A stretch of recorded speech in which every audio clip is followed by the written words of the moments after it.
Assalamualaikum warahmatullahi wabarakatuh. Perkenalkan, nama saya Alenia Widagina Putri dengan NIM 192231014. Di sini saya akan menjelaskan terkait hasil analisis praktikum yang telah saya lakukan dengan metode dietary history pada 16 individu.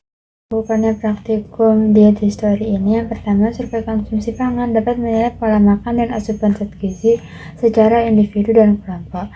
Metode diet history sendiri dilakukan dengan wawancara retrospektif tentang kebiasaan makan dalam periode panjang, minggu, bulan, hingga tahun. Dengan metode ini menggali jenis makanan, frekuensi, porsi, dan cara pengolahan untuk menilai asupan habitual dan pola makan jangka panjang.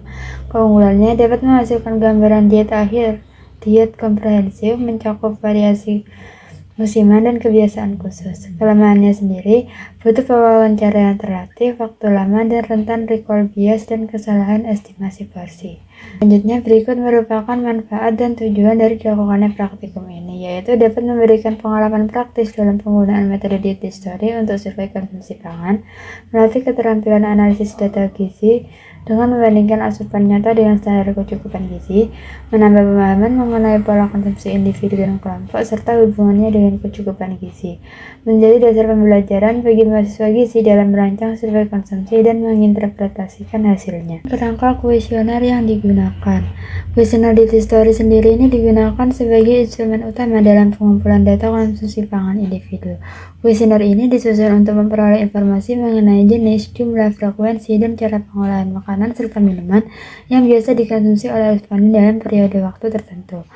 Dengan kerangka ini dapat memungkinkan pewawancara menggali informasi lebih dalam melalui teknik probing, misalnya menanyakan variasi menu, ukuran porsi, atau penggunaan bahan tambahan, sehingga menghasilkan estimasi asupan zat gizi yang lebih akurat.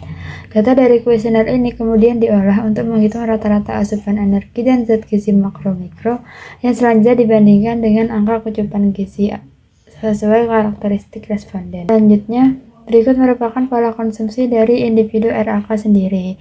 Berdasarkan hasil wawancara menggunakan kuesioner dengan metode diet history yang dikombinasikan dengan recall 24 jam pada individu RAK, terlihat bahwa pola konsumsi responden teratur dalam 3 waktu makanan utama, yaitu pagi, siang, dan malam.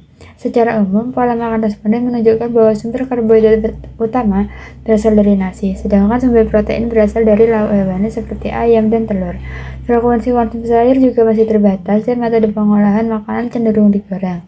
Pola ini menggambarkan kebiasaan makanan yang cukup rutin namun masih perlu peningkatan variasi, terutama dalam konsumsi sayur dan sumber protein nabati untuk mencapai keseimbangan gizi yang lebih baik. Pada tabel tersebut ditunjukkan bahwa hasil perhitungan energi menggunakan prinsip TEE diketahui bahwa nilai BMR individu RAK adalah sebesar 1320,39 kilokalori. Selanjutnya, setelah ditambahkan dengan 10% BMR untuk kebutuhan SDA dan faktor aktivitas fisik sebesar 1,55 sebagai mahasiswa, maka didapatkan AKE sebesar 2251 kilokalori per hari.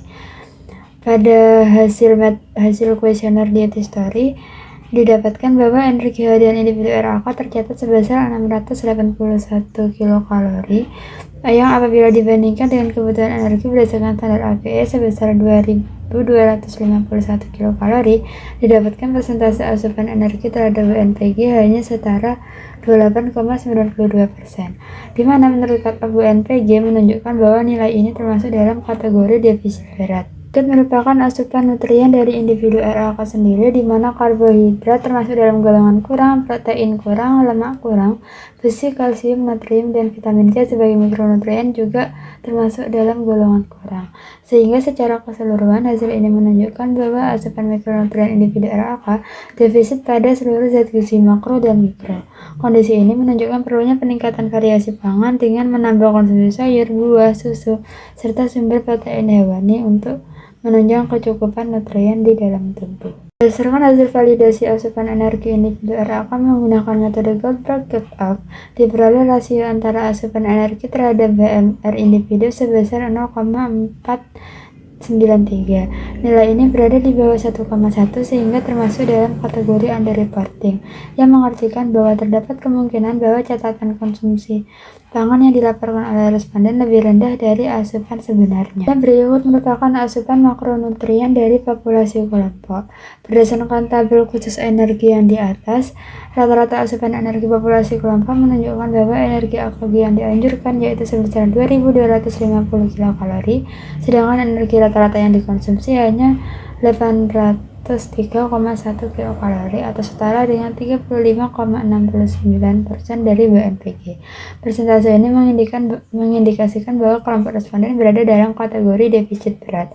Hal serupa terjadi pada asupan makronutriennya yang menunjukkan bahwa mulai dari karbohidrat, protein, dan lemak termasuk dalam kategori kurang. Asupan mikronutrien dari populasi kelompok yaitu zat besi, kalsium, dan natrium termasuk dalam golongan kurang, sedangkan untuk vitamin C sendiri berada pada 387,97% yang termasuk dalam kategori melebihi. Dan merupakan perbandingan asupan individu dan kelompok yang berdasarkan data yang tertera menunjukkan bahwa terdapat perbedaan yang cukup mencolok antara asupan zat gizi individu RAK dengan rata-rata asupan kelompok, di mana secara umum asupan individu RAK berada di bawah rata-rata kelompok pada hampir semua zat gizi utama kecuali karbohidrat, menunjukkan bahwa asupan individu RAK relatif lebih rendah dari kelompok dan jauh dari kebutuhan gizi yang direkomendasikan, sehingga dapat berimplikasi pada risiko kekurangan energi dan zat gizi penting apabila berlangsung dalam jangka yang panjang. Merupakan kesimpulan yang dapat diambil dari dilakukannya praktikum ini,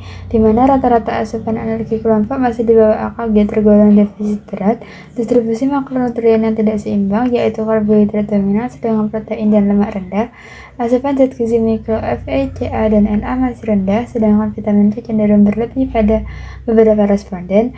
Terdapat variasi makanan antar individu dipengaruhi oleh frekuensi dan jenis makanan yang dikonsumsi, serta metode diet story yang efektif menggambarkan kebiasaan makan namun memiliki keterbatasan seperti underreporting dan ketergantungan pada daya ingat responden. Sekian presentasi yang dapat saya lakukan. Terima kasih atas perhatiannya. Wassalamualaikum warahmatullahi wabarakatuh.